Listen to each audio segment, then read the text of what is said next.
Olá, tudo bem? Bem-vindo ao Ciência com Afeto, um projeto que está sendo gestado e agora sendo colocado no mundo por mim, Fabiana Tomé da Cruz, e por minha querida colega e amiga, Kellen Cristine Pascoaleto. Nesse primeiro episódio, a gente vai apresentar um pouco a proposta do nosso projeto e também já dar umas pinceladas nas principais discussões que vão orientar os nossos episódios. Dentre esses temas, vocês vão ver, a gente vai abordar a visibilidade ou invisibilidade das mulheres na ciência e também questões que remetem à saúde e bem-estar nos cursos de graduação e de pós-graduação. Bom, se essa temática interessa a vocês, fiquem com a gente, acompanhem o nosso primeiro episódio, fiquem à vontade para entrar em contato conosco e seguirem essas reflexões que para nós são muito caras. Bem-vindas, bem-vindos! Meu nome é Fabiana Tomé da Cruz, fiz graduação na área de engenharia, mas não encontrei as respostas que eu queria e senti que um bom tanto de criatividade foi tolhida no curso de engenharia e isso me levou ao mestrado e doutorado em cursos multidisciplinares e depois também fiz pós-doutorado em um curso multidisciplinar e no pós-doutorado comecei a trabalhar como professora colaboradora num curso de pós-graduação, onde passei a ministrar disciplinas e orientar alunos, e nessa vivência percebi que tem um distanciamento muito grande entre o que se faz na academia e as pessoas, assim, é como se a vida pessoal fosse desconectada da vida que se pode fazer na academia. Isso me levou a pensar o quanto há uma carência de algo que eu poderia nomear de afeto na universidade. É como se ali muitos de nós fôssemos peças aí ou elementos de uma engrenagem que tem que estar sempre bem, tem que estar disposto, que tem que produzir. E acho que no limite isso gera muita angústia e talvez para as mulheres essa angústia seja ainda maior, porque isso vai também se somar a uma série de outras questões que se colocam, como, por exemplo, a maternidade, o trabalho de conciliar a vida enquanto uma pessoa que cuida da família, seja enquanto filha, seja enquanto mãe, seja enquanto esposa, com o trabalho de fazer ciência, de fazer pesquisa. E esse caldo aí de questões tem me motivado a refletir e agora com esse projeto também compartilhar algumas dessas reflexões com outras pessoas da academia ou não da academia, com mulheres, mas também não só com mulheres, para que talvez pensando juntos a gente possa ter um conhecimento maior sobre o que está colocado e que tipo de ciência se pode fazer na academia ou fora dela, para que essa secção que existe entre ciência e afeto possa ser superada e que a gente possa, eventualmente, aí, construir juntos uma linha de pensamento que seja mais equilibrada, mais inclusiva. Olá, eu sou a Kellen Cristine Pascoaleto. Eu estou nesse processo com a Fabiana Tomé desde o ano passado. A gente vem repensando formas de pensar a ciência e pensar as questões de gênero. Enquanto profissional, eu sou graduada em Ciências Sociais, tenho um mestrado nas Ciências Sociais. Hoje faço parte de um coletivo de mulheres que chama-se Apoiana Socioambiental e venho construindo aí algumas reflexões ao longo desse tempo, muito provocada, principalmente com a experiência do mestrado, que a priori não teria nenhuma interface nas questões de gênero, mas que as entrevistas, o meu campo, foi se apresentando várias facetas aí que não estavam pensadas e o quanto é difícil a gente adentrar nessa temática com a qualidade que a gente sempre acha que é necessário ter, expertise e também uma bagagem de aprofundamento, né, da temática que nos acaba fazendo se afastar da discussão, né? Então, essas minhas questões enquanto acadêmica me aproximaram bastante da Fabiana também em função disso, e já eram questões que a Fabi já vinha também discutindo enquanto orientações dela e dentro da academia. E mais do que isso, assim, quando a gente começa a pensar nos nossos referenciais teóricos, no meu caso, um referencial marxista, a gente percebe o quanto que esse campo de atuação, ou pelo menos quem é consagrado nele, se afasta, ou são poucas as mulheres nas ciências sociais, pelo menos, que a gente tem como referência, que a gente pode recorrer e citar. E quando a gente vai olhar outras áreas, ou mesmo trabalhos anteriores nas temáticas que a gente estuda, a gente começa a perceber que não é numa área ou outra que existe poucas referências femininas, né? Por mais que a gente saiba que a ciência, hoje, 2018, ela é composta por, a grande maioria são mulheres, né? Que são as cientistas hoje no Brasil, né? No país. E mesmo assim a gente segue sendo as menos citadas, segue sendo... A gente está ainda num patamar, entre aspas, né? Na cozinha da ciência, que refere a estar nos bastidores, mas quando a gente vai olhar quem de fato aparece na foto e quem é destaque recorrentemente, acaba sendo de domínio masculino, né?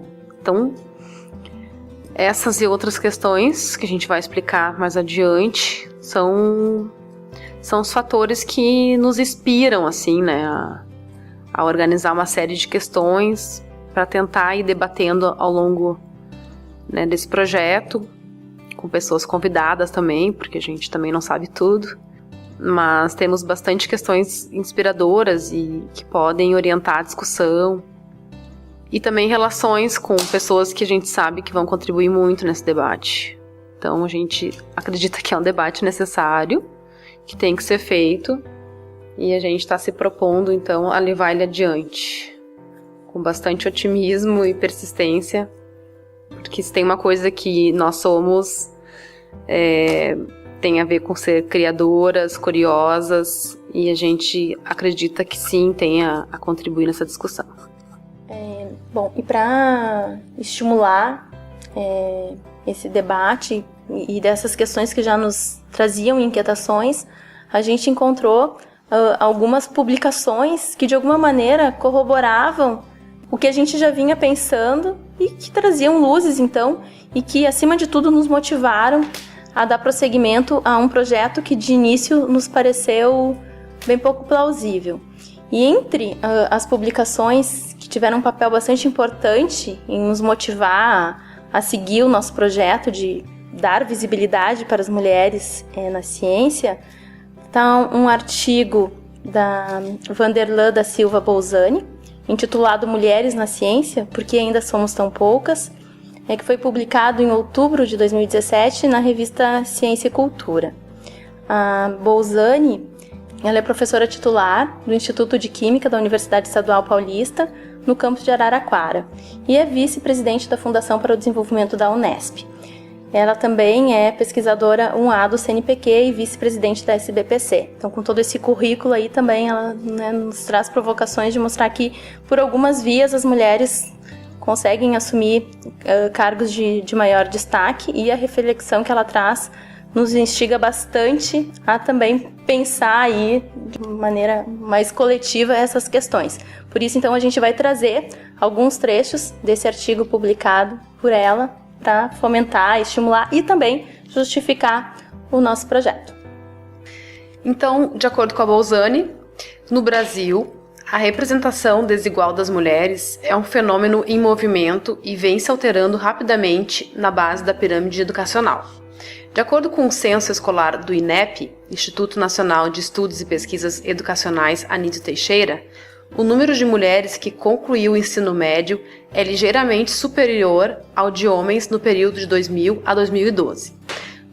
Nos cursos de graduação, considerando-se todas as carreiras, aí incluídas áreas onde a predominância feminina é marcante, como pedagogia, letras, ciências humanas, em 2012 elas representavam 57,1% dos concluintes. O ponto de equilíbrio numérico quanto ao gênero dos pesquisadores registrados no CNPq, Conselho Nacional de Desenvolvimento Científico e Tecnológico, foi atingido em 2010, quando 128,6 mil pesquisadores relacionados na base de dados estavam divididos igualmente entre homens e mulheres. Também naquele ano, o número de mulheres, 52%, ultrapassou o de homens, 48%, como líderes dos grupos de pesquisas registrados no CNPq. Um olhar sobre as bolsas de produtividade, PQ, do CNPq, considera uma premiação ao mérito acadêmico. Demonstra que, em 2011, havia 62,8% de homens, PQ nível 2, início de carreira, e 37,2% de mulheres para o mesmo nível. Bolsas PQ nível 1A concedidas a pesquisadores sêniores de excelência nas áreas de atuação totalizavam 77,7% para os homens e 22,3% para mulheres. Em 2015, as mulheres representavam 24,6% dos bolsistas PQ nível 1A. O pequeno aumento percentual nesse nível altamente competitivo demonstra que o reconhecimento do mérito acadêmico das cientistas brasileiras ainda é bastante insignificante. Ações que ampliam a participação feminina na atividade científica devem gerar ganhos substantivos nos próximos anos. Mas os números totalizados não revelam a desigualdade da proporção entre os gêneros quando se olha para as áreas de conhecimento separadamente. As áreas tradicionalmente tidas como masculinas continuam com perfil de distribuição fortemente desigual. Por exemplo, em ciências agrícolas, essa proporção é de 74% de homens e 36% de mulheres. Em ciências exatas e da Terra, que engloba física, química e matemática, a participação feminina é de 32% e nas engenharias, 39%. Os dados para avaliar tal realidade são mais escassos quando se trata de identificar a divisão de gênero nos postos de direção das universidades e dos institutos de pesquisa. No entanto, é sabido que esses postos, chefias de departamentos, diretorias de institutos e reitorias, são majoritariamente ocupados por homens. Um reflexo disso está na mais importante sociedade científica do país, a Sociedade Brasileira para o Progresso da Ciência, SBPC, que ao longo de seus 69 anos teve apenas 3 mulheres na presidência. Os dados que são apresentados pela Bolzani, que a gente, enfim, apresentou alguns trechos aqui, nos motivam a pensar que, ok, as mulheres estão tendo acesso a um nível maior de escolaridade, elas estão se formando, elas estão fazendo graduação, estão fazendo pós-graduação, mas onde estão essas mulheres em cargos de maior destaque, como a Bolzani mesmo cita, né, de chefias de departamento, diretorias de instituto e reitorias. Onde elas se encontram e por que em áreas em que é predominante o número de mulheres fazendo pesquisa, como é o caso da pedagogia, por exemplo, da educação, os autores que se destacam, via de regra, não são mulheres. Então isso nos estimula a pensar que também há, por parte das próprias mulheres, não só uma espécie de constrangimento para estar nessas posições de destaque, mas também algo como um não comprometimento aí do grupo, ou seja, de outras mulheres, em dar destaque e reconhecer muitas vezes o trabalho de mulheres em áreas em que elas são predominantes. E ainda dentro desse debate, né, da gente pensar aspectos que nos instigam a refletir sobre esse percentual real, né, de participação feminina na academia e na prática a gente aparecer muito pouco, outras provocações que nos inspiraram também têm sido alguns eventos da área da política, que historicamente é um campo predominantemente masculino, mas que a gente reconhece entre os pares e entre as pessoas que a gente conhece na universidade, que tem muitas mulheres que adentram também para essa temática, e hoje a gente vem assumindo bastante espaço nisso, mas que quando é para compor uma mesa para debate e de discussões, normalmente os mais lembrados acabam sendo as pessoas de sempre, figuras masculinas, ou quando questionados sobre isso, algumas justificativas vão no sentido de que as mulheres sim são convidadas, chamadas, mas que às vezes têm um tempo diferente, demoram para dar retornos e que acabam então os homens, mesmo quando menos qualificado que muitas mulheres, eles não hesitam em dar um retorno positivo e de se comprometer numa agenda e que as mulheres pensariam muitas vezes antes de tomar essa iniciativa. Essas foram algumas das justificativas que a gente ouviu ao longo do ano passado e que também nos instiga a pensar isso hoje, sem grandes conclusões, mas muito mais na perspectiva de estabelecer o debate e de compreender como que a gente vem se colocando nesse espaço acadêmico, o que a gente vem produzindo, por que ainda somos minorias citadas nas dissertações, trabalhos de conclusão e teses. Então passa por aí também naquela perspectiva de que quem não é visto não é lembrado, talvez, né? Então como a gente acaba às vezes não querendo estar no espaço público ou ser vista e se contenta com estar, né, dentro do seu escritório, laboratório, produzindo e tá satisfeita com isso, acaba que não tem uma visibilidade pública e, portanto, que pode refletir de ser lembrado menos do que quem frequentemente está no espaço público e é visto e, de fato, acaba sendo lembrado. Essa pode ser uma das questões, né? Não sei, a gente está tentando, nesse programa, estabelecer esse diálogo para pensar possibilidades assim, sobre esse aspecto. E também se somando a essa motivação de entender onde estão as mulheres na ciência, pensando principalmente em eventos acadêmicos de diferentes ordens de grandeza, visibilidade.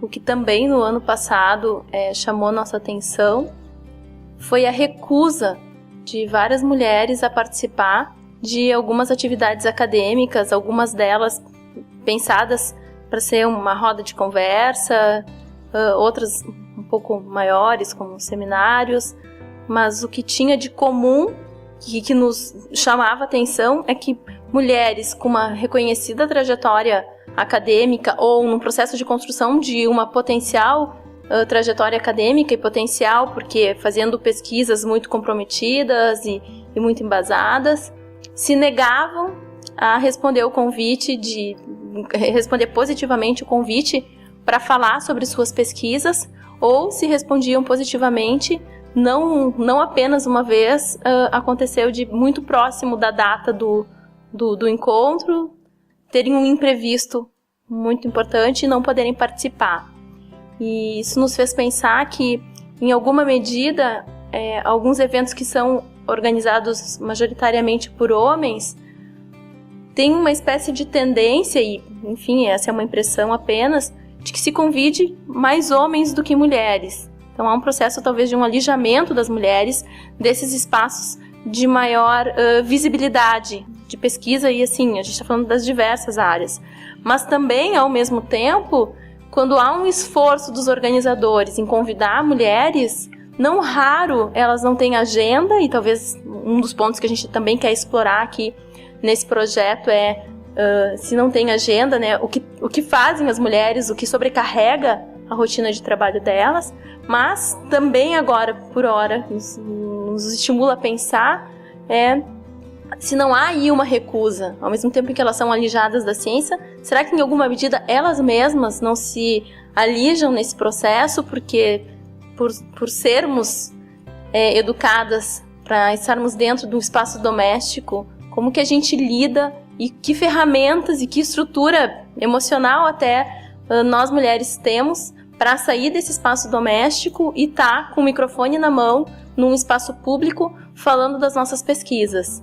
Então talvez tenha aí um processo que tenha não só o fator exclusão, mas também de auto-exclusão. Então esses também são temas que nos estimulam a pensar onde estão as mulheres, né? E dentro dessa perspectiva que a Fabiana traz, é importante deixar claro que, obviamente, a gente não está partindo de uma perspectiva de culpabilizar ou de, né, pensar as mulheres não estão porque não querem, porque se esconde e tal. Mas muito antes pelo contrário, né? Não tem como fazer essa discussão sem a gente repensar e discutir o próprio sistema patriarcal que a gente está inseridas, né? Nós estamos todos inseridos. E o que vai pautar a vida, e é interessante pensar o quanto que essa perspectiva patriarcal, ela vai estar presente em diversas classes sociais, né? Então, desde a periferia de mulheres que têm trabalhos, né, no sentido mais braçal, ou, enfim, concilia com o doméstico, mas também vai adentrar a vida das pesquisadoras, né? E de forma diferente, obviamente, mas que está pautado e não deixa de ser uma situação desigual em todos esses níveis, assim, né? Por mais que sejam questões diferentes, porque a gente sabe que ser mulher classe média não é ser mulher na periferia. Mas, então, esse aspecto relacionado a questões maiores, né, culturais, sociais, políticas, obviamente que elas vão ser bastante, tem um papel muito forte de influência, né, no porquê que a gente está nesse cenário atual de ser maioria na academia e ser a minoria que aparece ainda, né. Também a gente pode pensar que a gente está numa fase de transição, é tudo bastante recente, o que a gente de fato tem feito em relação a isso é a gente também tentar se reconhecer enquanto pesquisadoras, enquanto mulheres, de incentivar que a gente consiga participar das coisas, que às vezes a pessoa só precisa que alguém olhe para ela e diga, vai lá que tu tem condições de fazer e o que tu fizer vai ser o melhor que pode ser feito, né?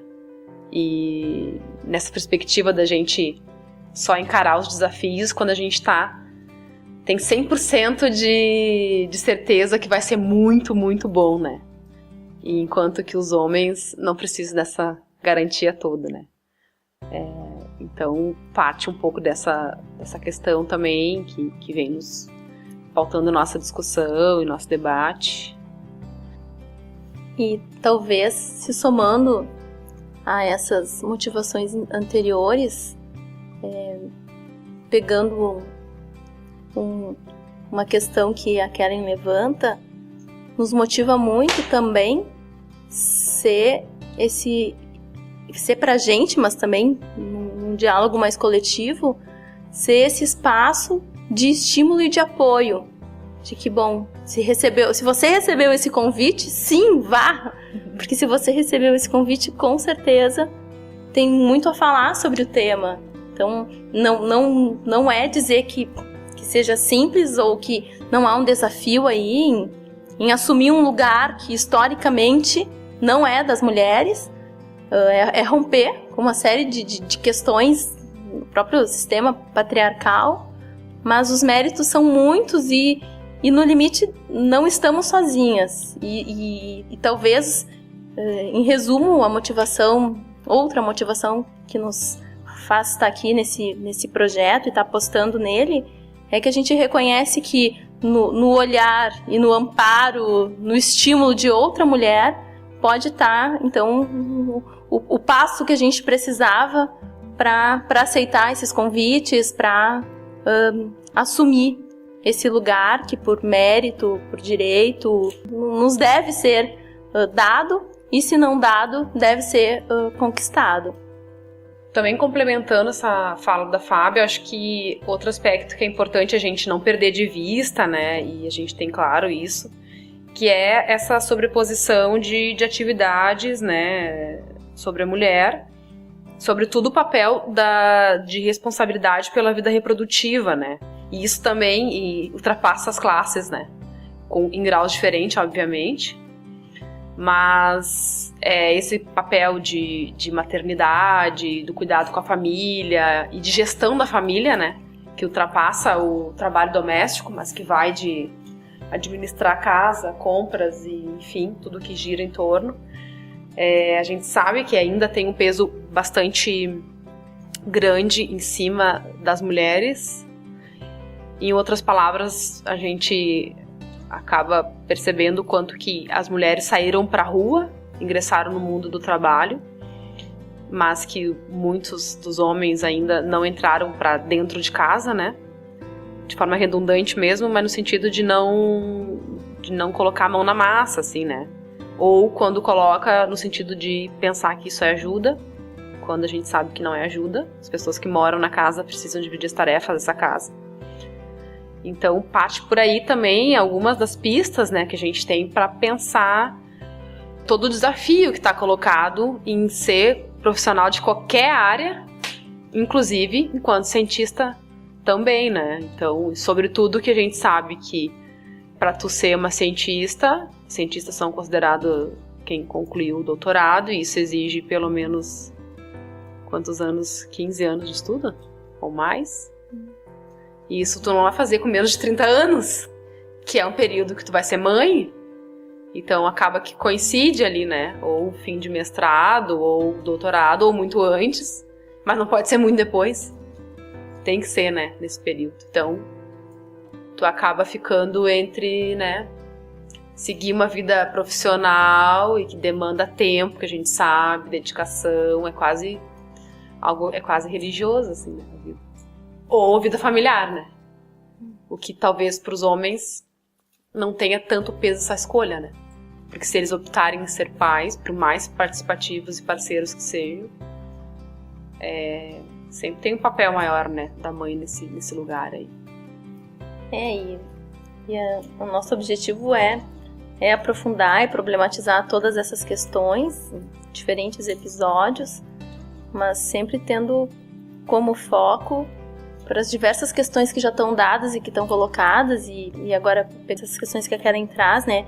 Esse papel que a mulher assume, que é esse que mesmo enquanto indivíduo que trabalha fora de casa, mantém as atividades dentro de casa, como que se consegue, então, se pensar que visibilidade tem essa pessoa nas diferentes áreas profissionais, mas, de novo, né, pensando no foco da ciência, como que a mulher na academia, seja agora enquanto estudante, seja enquanto docente, como que ela consegue organizar a vida para que tenha um equilíbrio entre ser profissional, eventualmente ser mãe, e ser a pessoa que também dentro de casa já tinha uma série de outras atribuições. Então, que equilíbrio é possível? Eu acho que as mudanças são muito recentes, para a gente ter ideia.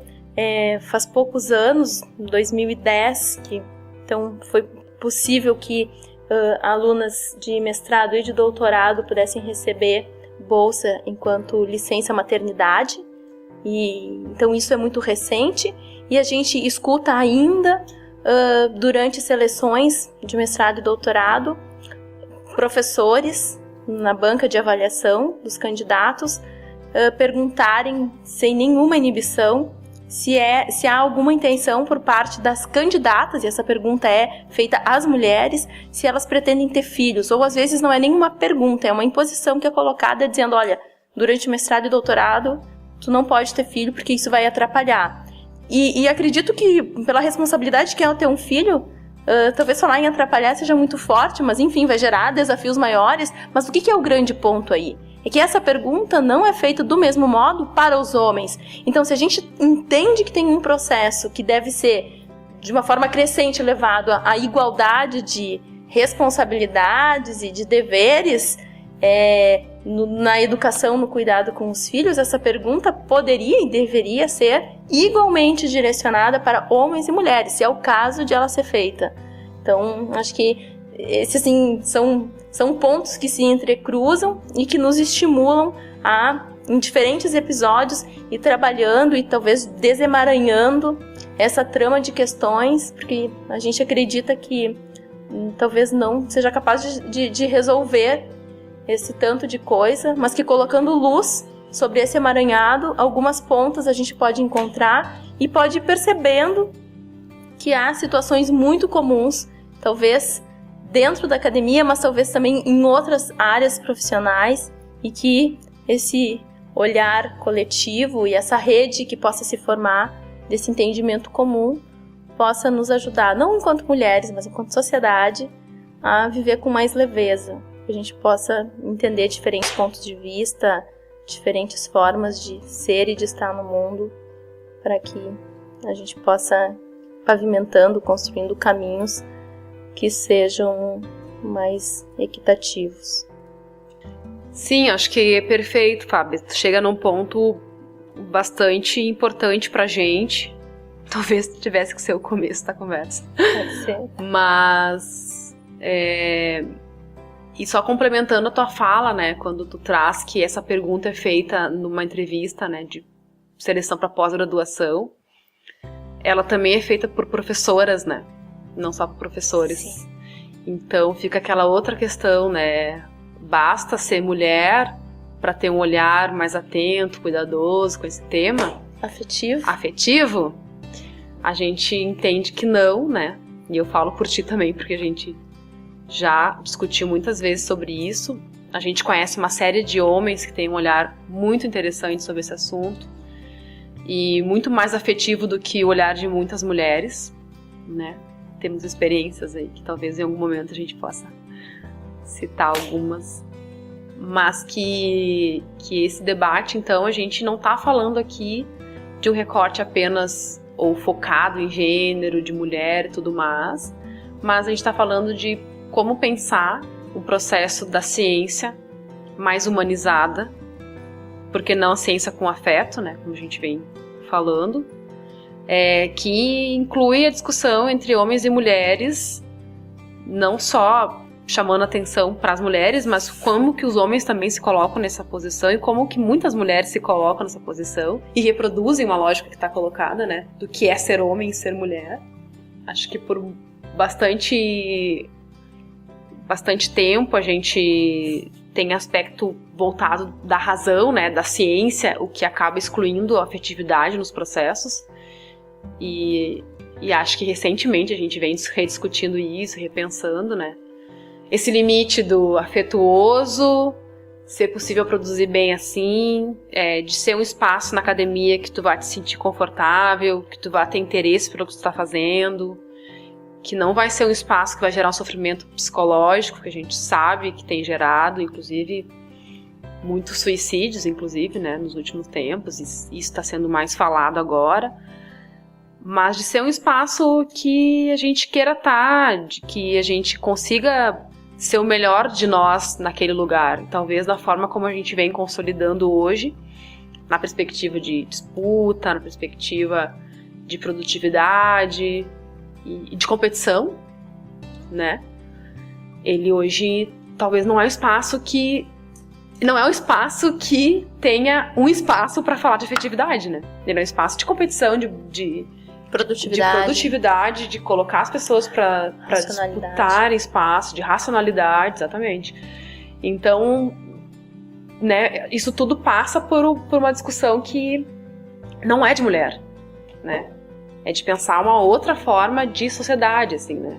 E aí, só para complementar, quando a gente pensa essa questão, né, de onde a gente está, que espaço a gente está e a questão de onde as mulheres estão ocupando ou não, a gente sim sabe e conhece muitas mulheres que estão à frente, mas que às vezes a gente acaba não citando, não incluindo porque não é conhecida e coisa e tal. E como que a gente faz essa roda girar, como que a gente se reconhece entre os pares, como que a gente acaba, né, trazendo para as discussões mulheres que a gente conhece e acaba priorizando a ciência, né? Tem essa coisa de que, bom, vou citar os mais conhecidos, os historicamente consagrados, porque se citar alguém diferente, acaba que não tem reconhecimento, né, dessas pessoas. Então fica uma questão aí, né? É quase um brete, assim, né? É mais do mesmo, né? Você tem que citar quem foi citado, porque todo mundo reconhece isso que foi citado. E normalmente esses mais citados são homens, né? Foi o desafio, assim, de reconstruir essas questões. Bom, acho que temos uma série de temas, tópicos, pautas, questões. De nossa parte, a gente tem uma lista de assuntos que, de uma ou de outra maneira, sistematizam pontos que a gente abordou aqui. A nossa ideia projeto que a gente vem gestando e que está feliz agora desse primeiro passo para colocar essa criança no mundo, ir trabalhando essas temáticas em diferentes episódios, numa dinâmica que pode ser uma conversa como essa, entre nós duas, mas também nos interessa saber a opinião de outras pessoas, outros homens e outras mulheres, que têm esse olhar sensível, que carregam no seu fazer, na sua prática, nas suas reflexões, uma carga de afeto que faz com que se possa estar no mundo atento não só a si mesmo, mas também ao outro, na busca de uma situação mais confortável de vida para todos, seja no espaço profissional enquanto academia, seja em outros espaços profissionais, mas também nos espaços domésticos, nos diversos espaços sociais. A ideia é que a gente saia dessa situação de naturalizar o que já está dado, mas que problematize as questões, que aprofunde a reflexão, enfim, em resumo, que a gente consiga sair dessa caixa que nos colocaram, permita a luz entrar e trazer novos olhares, arejar as questões que estão colocadas. Esse é o nosso desafio e estamos bem contentes aí de estarmos nessa parada. Bom, diante desse preâmbulo não tão pequeno, mas que era necessário para a gente poder se fazer entender, né, de como que nasce esse projeto, nós estaremos nos próximos episódios desenvolvendo pontos por pontos, assim, sozinhas ou com convidados, e um ponto central que a gente quer destacar é que, por mais que o nosso debate acabe tendo como eixo pensar o papel das mulheres em várias áreas da ciência, não é uma discussão fechada em gênero, não é uma discussão que é de assunto de mulher para mulher, é um assunto de pessoas para a gente poder repensar um outro processo de ciência, de ressignificar o que a gente vem fazendo. Então, quem se sentiu representado por essas angústias, por esses temas, a gente super convida para assistir os próximos passos.